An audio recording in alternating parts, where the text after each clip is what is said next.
ఈ దినవాక్య ధ్యానాంశం నిజమైన ప్రేమ.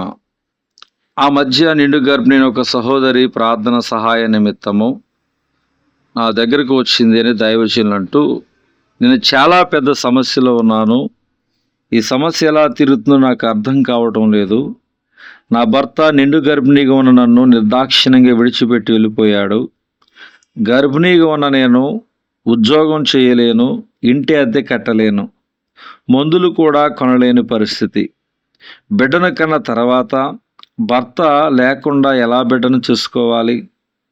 ఈ ఆలోచన వస్తుంటే తల పగిలిపోతూ ఉంటుంది, నా గుండె అలసిపోతుంది. ఇటువంటి స్థితిలో నా భర్త నన్ను ఒంటరిని చేసి వెళ్ళిపోయాడు అని చెప్తూ ఎంతగానో ఏడుస్తుంది. అప్పుడు దైవజనులు చెప్పారు, అమ్మా, నీ భర్త నిన్ను ఇట్టి స్థితిలో విడిచిపెట్టి వెళ్ళిపోయాడన్న మాట వినడమే కష్టంగా ఉంది, కానీ నువ్వు ఎలా భరిస్తున్నావో, ఇటువంటి సమయంలో నువ్వు చేయవలసిన ఒకే పని మీ పేరెంట్స్కి ఫోన్ చేసి వారిని రమ్మని చెప్పి నీతో పాటు ఉంటూ నీ ఆలన పాలన చూసుకుంటారు, నీ కష్టములో వారు బాధ్యత వహిస్తారు. వెంటనే వారిని రమ్మని చెప్పమంటే ఆ చెల్లి చెప్పిన మాట, అన్నా, నేను మా అమ్మా నాన్నకు ఫోన్ చేయలేను, కారణము నేను అబ్బాయిని ప్రేమించానని కానీ పెళ్లి చేసుకున్నానని కానీ ఇప్పుడు గర్భవతినని కానీ మా ఇంట్లో ఒక్కరికి కూడా తెలియదు. ఇప్పుడు నేను 9 నెలల గర్భవతిని, మా అమ్మా నాన్నకు చెబితే వారి గుండె ఆగిపోతుంది. అయ్యోయ్యో, ఈరోజు ఎంతమంది అబ్బాయిలు అమ్మాయిలు కన్న తల్లిదండ్రులు కూడా చెప్పకుండా వివాహం చేసుకుంటున్నారు. జీవితంలో అతి ప్రాముఖ్యమైన అతి విలువైన వివాహ విషయాన్ని చెప్పడం లేదు. సహోదరులు సహోదరులు, జాగ్రత్త. జీవితాంతం తోడుగా ఉంటానని, ప్రాణంగా నేను ప్రేమిస్తున్నానని, నీతోనే సర్వస్వని అబ్బాయిలు చెప్పే మాయమాటలు నమ్మి మీ జీవితాలను పణంగా పెట్టవద్దు. ఒక దైవజనుడిగా చెబుతూ ఉన్నా, దయచేసి పనికిమాలిన లోక ప్రేమలో పడకండి. ప్రేమ వ్యవహారానికి చోటివ్వవద్దు, అది ఎంతకైనా మిమ్మల్ని దిగజారుస్తుంది, బ్రతుకును భ్రష్టు పట్టిస్తుంది.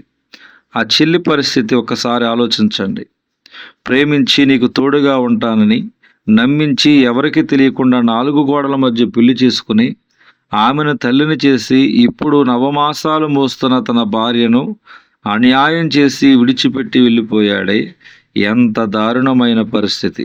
అందుకే చెబుతున్నా, దయచేసి పాపిష్టి ప్రేమ వ్యవహారాల జోలికి సాధ్యమైనంత దూరంగా ఉండండి. తల్లిదండ్రులను ఏడిపించకండి. నిన్ను ప్రాణం కంటే ఎక్కువగా ప్రేమించిన దేవుడు ఉన్నాడు. నీ కోసం ఆయన తన ప్రాణాన్ని సిలువలో బలిగా అర్పించాడు.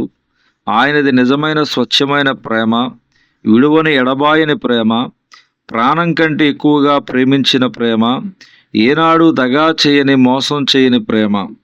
పాపిష్టివారమైన మన కోసం తన ప్రాణం పెట్టిన దేవుడు ఉన్నాడు.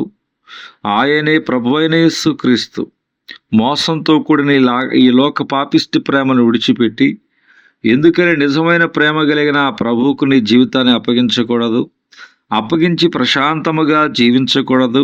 ఒక్కసారి ఆలోచించు.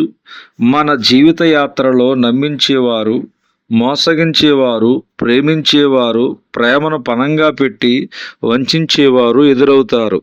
అందరినీ నీవు నమ్మక, అందరికీ నీ కష్టాలు చెప్పుకొనక, నేను ప్రాణంగా ప్రేమించిన యేసయ్యనే నమ్ముకుని ముందుకు సాగమని మనవి. ఆపత్కాలమున నీవు నన్ను గూర్చి మొరపెట్టుము, నేను నిన్ను విడిపించేదనని కీర్తన గ్రంథం 50:15 చెప్పబడింది. దేవుడు ఈ దినవాక్య ధ్యానం దేవుడు దీవించునుగాక. ఆమేన్.